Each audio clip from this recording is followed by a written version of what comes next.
Тамеки чеккенде оозу чайкап коюп эле намаз окуй беришет. Ушул туурабы? Тамеки чеккен арам. Тамеки ден соолукка зыян. Тамеки чеккен адамдын аялы чыныгы эркектин жытын жыттай элек. Тамеки чеккен адам эрксиз, күчсүз. Физикалык жактан да күчсүз, эрки да күчсүз, ар тараптан күчсүз деп эсептелинет.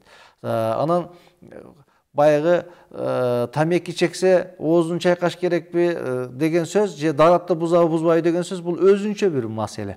Адам баласы Раматылык Чубак ажыбыз айткандай, аттын тезегин жесе деле дараты бузулбайт. Аттын тезегин оозуна салып кайра түкүрүп салса деле сөзсүз ал оозуну суу менен чайкашы шарт эмес. Анткени оозунда ошол шилекей менен кээ бир нажастар тазаланып кете бериши ыктымал. Бирок анын дараты бузулбайт. Арам нерсени ичсе эле дараты бузулуп калат деген сөз эмес. Тамеки чеккендин өзү чоң күнөө.